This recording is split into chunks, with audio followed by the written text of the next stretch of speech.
Olá, boa noite. Começa agora o Jornal da Justiça desta terça-feira, 20 de outubro. O Conselho Nacional de Justiça formaliza 4 novas parcerias. Os acordos tratam de diversos objetivos: preservar o meio ambiente, aprimorar ouvidorias de tribunais, qualificar estudantes de direito e aperfeiçoar sistema de restrição judicial de veículos. Esse é um dos destaques da edição de hoje. Você confere ainda. Supremo reafirma o entendimento de que a apresentação do título de eleitor no momento da votação não é obrigatória. Segunda turma do STF determina que juízes analisem soltura de presos responsáveis por crianças e deficientes. E em sessão virtual, colegiado nega a progressão de Gedel Vieira Lima para regime semiaberto.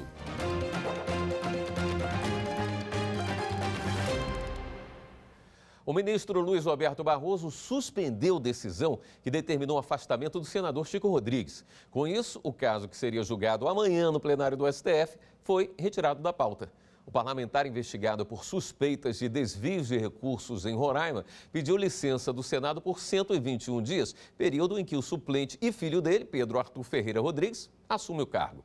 Com isso, o ministro Barroso entende que se produz os mesmos efeitos que o afastamento teria, já que o investigado não poderá se valer do cargo para dificultar as apurações e continuar a cometer eventuais delitos. No entanto, fica mantida a proibição de contatos de qualquer tipo com os demais investigados e testemunhas do inquérito. Em sessão virtual, a segunda turma do Supremo Tribunal Federal negou o pedido de regime semiaberto ao ex-ministro Gedel Vieira Lima. O político foi condenado pelo colegiado em outubro do ano passado a 14 anos e 10 meses de prisão pelos crimes de lavagem de dinheiro e associação criminosa. Na ocasião, também foi imposta a multa que deveria ser recolhida até março deste ano, no valor de cerca de R$1.600.000. Para a maioria dos ministros, como isso não ocorreu e Gedel não apresentou justificativa para o não pagamento, o pedido de progressão de regime foi negado. A segunda turma do Supremo Tribunal Federal mantém extradição de Carlos Nathanael, dono da Telex Free. O empresário obteve cidadania norte-americana em 2009 e responde pelos crimes de fraudes nos Estados Unidos. Em outro caso, a segunda turma concedeu habeas corpus coletivo para ampliar direito de prisão domiciliar para todos os presos que são os únicos responsáveis por pessoas com deficiência e crianças até 12 anos de idade. A sessão da segunda turma começou com o julgamento de uma questão de ordem levantada pelo ministro Ricardo Lewandowski, envolvendo a extradição de Carlos Nathanael, dono da Telex Free. A extradição do empresário foi deferida pela segunda turma em setembro de 2020, mas um pedido de tutela antecipada solicitando a suspensão da sua execução foi deferida no início do mês, por decisão do ministro Marco Aurélio em uma ação rescisória. Para o ministro Ricardo Lewandowski, relator do processo, o cumprimento da extradição deve continuar. Eu estou trazendo a questão de ordem no sentido de determinar o processamento regular da extradição, para que sejam oportunamente julgados os embargos declaratórios e, eventualmente, outro incidente processual que possa surgir. Segundo portaria publicada no Diário Oficial da União, o empresário Carlos Nathanael obteve a cidadania norte-americana em 2009. Como ele é investigado por fraudes nos Estados Unidos, foi feito o pedido de extradição. A segunda turma do Supremo concedeu parte do pedido para que o empresário fosse extraditado e respondesse nos Estados Unidos pelos crimes de fraudes, mas nos termos da Lei de Imigração Brasileira, não ultrapassando 30 anos de prisão. Ao analisar o caso, o ministro Edson Fachin julgou que a interrupção da extradição é válida e que há uma exceção nesse caso. O artigo 969 prevê que a propositura da ação rescisória não impede o cumprimento da decisão rescindenda, ressalvada a concessão de tutela provisória. E é o caso. A maioria dos ministros da segunda turma, no entanto, entendeu que o trâmite da extradição deve continuar. Nós temos no Supremo Tribunal Federal até mesmo a súmula 606, que impede habeas corpus contra ato de turma ou do plenário. Excepcionalidade que marca a suspensão dos efeitos dos acórdãos proferidos por esta Corte, transitados em julgados ou não, impede, a meu ver, a sua suspensão por decisão monocrática de um único ministro. A segunda turma julgou ainda o habeas corpus coletivo com pedido de liminar que busca ampliar o direito de prisão domiciliar para todos os presos que são os únicos responsáveis por pessoas com deficiência e crianças até 12 anos de idade. O pedido foi feito por um estudante de direito com base na decisão do STF em 2018 que concedeu o benefício às mães presas. Esse dispositivo, na redação conferida pelo Estatuto da Primeira Infância, faz expressa distinção entre situações que envolvem paternidade e maternidade, porquanto estabelece que a substituição da preventiva pela domiciliar, no caso das mulheres, dependerá apenas da demonstração de que a mulher tem filho menor de 12 anos, enquanto, para o homem, exige que seja o único responsável pelos cuidados do filho até 12 anos incompletos. O relator, ministro Gilmar Mendes, ao votar a favor do pedido, ressaltou que a decisão irá impactar cerca de 31 mil presos em todo o Brasil que devem ser reavaliados para ter direito ao benefício. Destacou ainda que, nesta época de pandemia, a medida é pertinente para a garantia da saúde pública e ainda que estudos apontam a importância do contato com a família na fase da infância para definir traços de personalidade. Apesar de beneficiar os presos responsáveis por crianças e pessoas com deficiência, é preciso entender que, antes de qualquer coisa, o dispositivo tutela os nascituros, as crianças e os portadores de deficiência que, em detrimento de proteção integral e da prioridade absoluta que lhes confere a ordem jurídica brasileira e internacional, são afastados do convívio de seus pais ou entes queridos, logo em sua fase da vida em que definem importantes traços de personalidade. Entendimento seguido por toda a segunda turma do STF. Foi estipulado ainda o prazo de 45 dias para todos os tribunais do país informarem sobre as medidas para a reavaliação dos presos responsáveis únicos por pessoas com deficiência e crianças até 12 anos. Só uma correção. A segunda turma do Supremo Tribunal Federal manteve a extradição de Carlos Nathaniel, dono da Telex Free, e não Natanael, como eu falei. Desculpe. O ministro Ricardo Lewandowski arquivou o pedido sobre divulgação de dados do chamado inquérito das rachadinhas na Assembleia Legislativa do Rio de Janeiro. A Rede Globo pedia a derrubada de decisões da Justiça Carioca que a proíbem de divulgar informações, exibir documentos e expor andamento da investigação que apura o suposto envolvimento do então deputado estadual Flávio Bolsonaro. Ao negar o trâmite do pedido, o ministro entendeu que ainda não foram esgotados todos os recursos contra a decisão no Tribunal de Justiça do Rio. Ainda assim, Lewandowski determinou que o Judiciário Carioca julgue o recurso da Globo na primeira sessão após a intimação da decisão. E veja a seguir os destaques da sessão de daqui a pouco do Tribunal Superior Eleitoral. Voltamos já.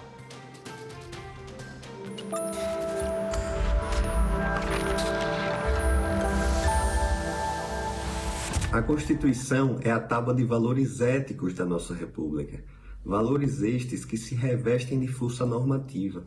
Ela institui entre nós o Estado Democrático de Direito, que tem como valor-fonte o princípio da dignidade da pessoa humana, do qual decorrem todos os demais direitos fundamentais.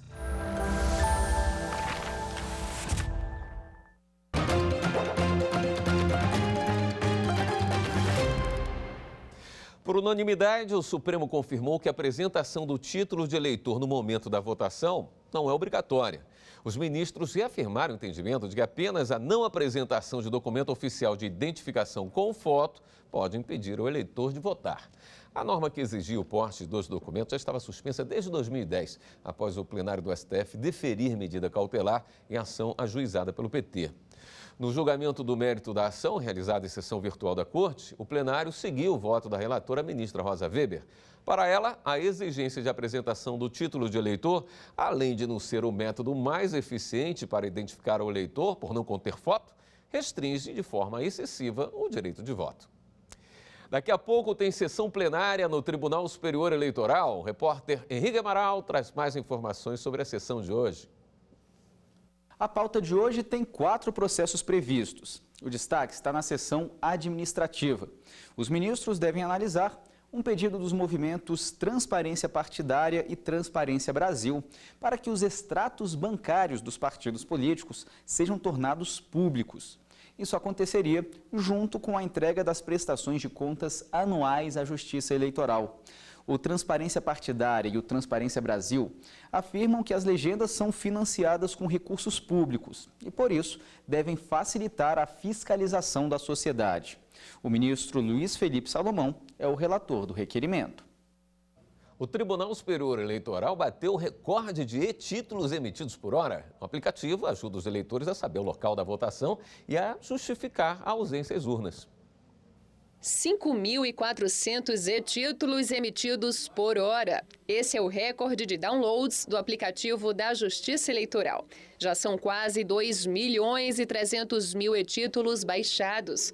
A nova versão do app permite aos eleitores emitir certidões, consultar o local de votação e justificar a ausência às urnas no dia da eleição. A foto do usuário, que havia sido retirada para que o aplicativo se adequasse à Lei Geral de Proteção de Dados, já voltou a aparecer.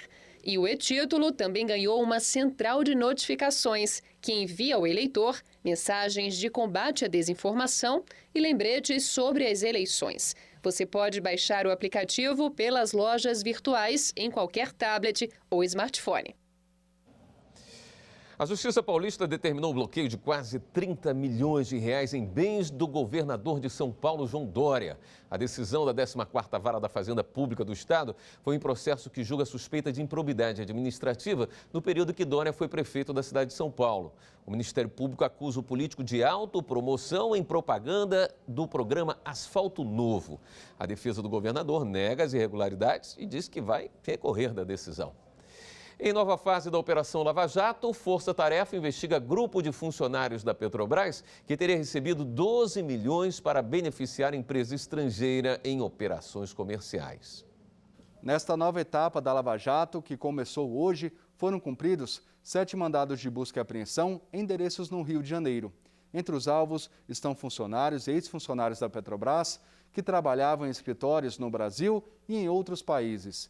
De acordo com as investigações do Ministério Público Federal, entre 2005 e 2015, o grupo teria recebido 12 milhões de reais para beneficiar uma empresa em 61 contratos para a compra de 3 bilhões de litros de diesel e querosene de aviação.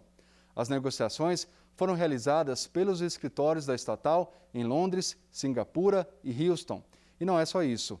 Os criminosos também davam informações privilegiadas sobre importações e exportações da Petrobras e sobre os lances que seriam feitos pela estatal em 12 leilões internacionais para o fornecimento de 1 bilhão de litros de combustíveis para o Uruguai e o Paraguai. Como as investigações continuam, o nome dos envolvidos não foi divulgado. Se forem condenados, vão responder por crimes como corrupção e formação de quadrilha. O STJ também decidiu que um ex-empregado que foi mantido por mais de 10 anos no plano de saúde da empresa, depois de ser demitido, não pode mais ser excluído do benefício. A terceira turma do Superior Tribunal de Justiça confirmou o acórdão do Tribunal de Justiça do Rio de Janeiro, que determinou que um ex-empregado desligado há mais de 10 anos e sua esposa sejam mantidos em plano de saúde contratado pela empresa. De acordo com o processo, o homem foi demitido, mas a participação no plano foi estendida por mais de 10 anos, até que ao completar 72 anos de idade, ele foi notificado pelo antigo empregador que os benefícios seriam encerrados. O Tribunal de Justiça do Rio de Janeiro determinou o restabelecimento do plano de saúde e indenização aos beneficiários, considerando os gastos com uma nova contratação e a idade avançada do ex-empregado, o que dificultava a adesão a novos planos. Para o Tribunal do Estado, o idoso deve ser considerado pessoa vulnerável, de acordo com a Constituição Federal. O ex-empregador e o plano de saúde recorreram ao STJ. Ao analisar o caso, a relatora, ministra Nancy Andrighi, mencionou doutrina sobre o tema, destacando que aquele que origina a confiança de alguém deve responder, em certas circunstâncias, pelos danos causados. A relatora entendeu que a manutenção do plano de saúde por aceitação do antigo empregador durante um longo período de tempo é circunstância capaz de criar no beneficiário a confiança de que a empresa renunciou ao direito de excluí-lo. Os ministros da terceira turma seguiram o voto da relatora e determinaram que o ex-empregado e a esposa permaneçam no plano ou seria violado o princípio da boa-fé objetiva. Em julgamento no Tribunal Superior do Trabalho, um empregado dos Correios não conseguiu a incorporação de gratificação de função exercida por mais de 10 anos. A súmula 372 do TST estabelece que se o empregado for removido do cargo sem justo motivo após mais de 10 anos de exercício na função, ele não perderá a gratificação, tendo em vista o princípio da estabilidade financeira.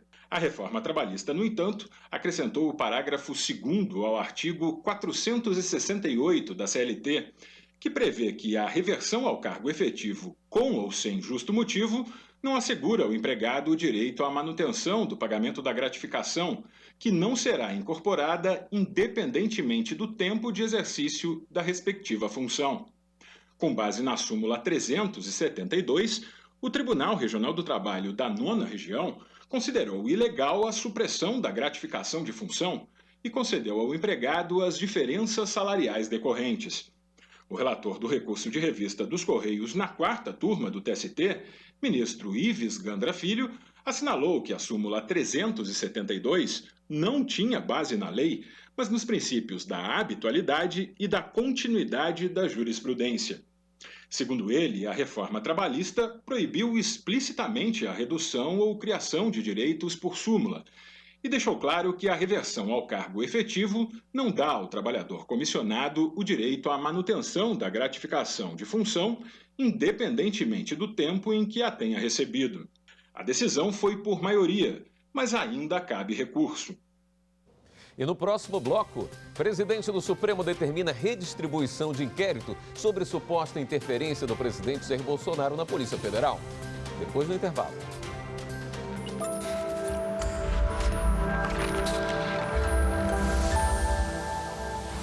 Um dia único, histórico.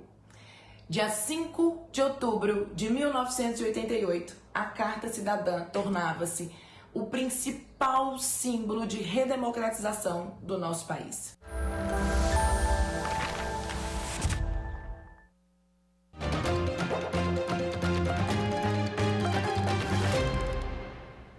Quatro acordos de cooperação foram assinados hoje no Conselho Nacional de Justiça. As instituições que formalizaram as parcerias com o CNJ são o Ministério da Justiça e o Ministério da Infraestrutura, o Superior Tribunal de Justiça, o IBAMA e a Universidade Estadual do Rio de Janeiro. O termo de cooperação técnica entre o CNJ, o Ministério da Infraestrutura e o Ministério da Justiça e Segurança Pública tem como objetivo promover a política de tratamento de bens apreendidos por meio da disponibilização de uma versão atualizada da ferramenta eletrônica Renajude. Por meio desse novo acordo de cooperação técnica, nós vamos conseguir disponibilizar uma ferramenta que, no final das contas, vai melhorar muito o suporte aos nossos magistrados. Trata-se de um sistema online de restrição judicial de veículos e condutores que vai interligar o Poder Judiciário aos sistemas do Denatran, permitindo consultas e envios em tempo real à base de dados do Renavan e do Registro Nacional dos Condutores de Veículos, para as ordens judiciais e em ações judiciais. Dentro dessa perspectiva, ministro Fux, nós certamente avançaremos em outras frentes, juntos com o CNJ, na busca de dar mais efetividade, e aqui eu enfatizo, naquilo que concerne ao combate à criminalidade organizada, à lavagem de dinheiro, à corrupção, ao tráfico de drogas, aos crimes ambientais. Já o convênio entre o CNJ e o Superior Tribunal de Justiça tem como objetivo unir esforços para um intercâmbio de dados, conhecimentos, informações e experiências entre as ouvidorias. Pretende-se que a primeira ação, dentro do escopo deste acordo, será, em conjunto com a ouvidoria do CNJ, a adaptação dos cursos oferecidos pela Ouvidoria Geral da União, vinculada à Controladoria Geral da União, cursos que compõem a chamada certificação em ouvidoria, que está no âmbito do Executivo voltada aos seus interesses. Pretende-se, assim, a adaptação desses cursos da certificação em ouvidoria para a realidade e as peculiaridades das ouvidorias judiciais. O presente termo de cooperação é mais um passo para a integração das ouvidorias, a contribuir para que as informações fluam de maneira dinâmica, rápida e uniforme, e a fortalecer a atuação não apenas das signatárias deste acordo, mas de toda a sociedade brasileira. Já o termo de cooperação técnica entre o CNJ e o IBAMA visa o intercâmbio de informações e desenvolvimento de atividades voltadas à proteção e à preservação do meio ambiente. O IBAMA, ele não está sozinho numa rede de proteção ambiental, é um dos órgãos que trabalha em conjunto, embora seja um órgão executor da Política Nacional do Meio Ambiente, do governo federal, é um órgão que trabalha em conjunto com diversos outros órgãos, e é uma honra que hoje o CNJ seja mais um parceiro do IBAMA, ou vice-versa, na proteção ambiental, no combate ao ilícito ambiental. Por fim, foi fechada uma parceria institucional entre o CNJ e a Universidade Estadual do Rio de Janeiro para o desenvolvimento de núcleo de atividades dentro do projeto de extensão Laboratório de Regulação Econômica da Faculdade de Direito da instituição. Esse termo de parceria institucional é inédito na história da Universidade do Estado do Rio de Janeiro e tem como objetivo uma missão muito importante da universidade, que deve se abrir para atender a objetivos da comunidade, da sociedade, do Estado brasileiro, do Estado do Rio de Janeiro, do Poder Judiciário. No fim, o presidente do CNJ e do STF, ministro Luiz Fux, destacou que essas parcerias representam o trabalho de aprimoramento da atuação do Poder Judiciário no sistema de justiça. Eu agradeço a todas as instituições parceiras, ressaltando que a atuação colaborativa é essencial para o aperfeiçoamento do sistema de justiça, para a construção de um judiciário mais eficiente, mais transparente, célere, integrante do novo ambiente digital e que atenda de cada vez mais, de forma melhor, às demandas do cidadão, em consonância com as diretrizes da nossa Carta Maior, que gravita em torno da soberania, da dignidade humana, da ordem econômica e social. Nós vivemos um outro tempo e temos que elaborar um novo direito. Ainda na sessão de hoje, foi feita a apresentação do relatório do grupo de trabalho criado para propor políticas judiciárias de igualdade racial. O grupo de trabalho foi criado este ano pelo Conselho Nacional de Justiça por meio da Resolução número 108. Ele é destinado à elaboração de estudos e indicação de soluções para a formulação de políticas judiciárias sobre igualdade racial no âmbito do Poder Judiciário. A juíza de direito do Tribunal de Justiça do Rio Grande do Sul, Karen Luiz Pinheiro, falou em nome dos integrantes. Ela destacou as ações da equipe nos 90 dias de trabalho. Nesses 90 dias, preparamos uma pesquisa para compreendermos a situação das pessoas negras no Poder Judiciário, concebemos um curso, apresentamos uma proposição de alteração da Resolução 75 para que se possa dar eficácia à política de cotas no âmbito deste Poder Judiciário e realizamos uma reunião pública para a qual mais de 500 pessoas inscreveram-se, sendo ouvidas 29 sustentações orais e recebidos 46 memoriais, com sugestões de diversos segmentos da sociedade, dentre eles membros do sistema de justiça, membros da academia, movimentos sociais, quilombolas, todos com demandas muito pertinentes. O presidente do CNJ, ministro Luiz Fux, ressaltou a importância dos estudos realizados. Eu quero agradecer esse grupo de trabalho, dizer que aqui as palavras da doutora Karen Luiz não foram meras divagações acadêmicas, porque eu tenho aqui o volume que consubstancia o trabalho deste grupo, que atestou de maneira inequívoca, e o CNJ vai trabalhar para superar isso. Demonstrou de maneira inequívoca que há uma subrepresentatividade na estrutura do Poder Judiciário em relação aos acadêmicos, profissionais afrodescendentes. O presidente do Supremo Tribunal Federal, o ministro Luiz Fux, determinou o sorteio de um novo relator para o inquérito que apura a suposta interferência do presidente Jair Bolsonaro no comando da Polícia Federal. O caso estava sob relatoria do ministro Celso de Mello e se aposentou no último dia 13. Fux atendeu o pedido dos advogados do ex-ministro Sérgio Moro. A redistribuição deve ocorrer ainda hoje pelo sistema eletrônico do STF. Esta edição do Jornal da Justiça fica por aqui. A seguir, você acompanha a sessão do Tribunal Superior Eleitoral. Uma boa noite para você. Até amanhã.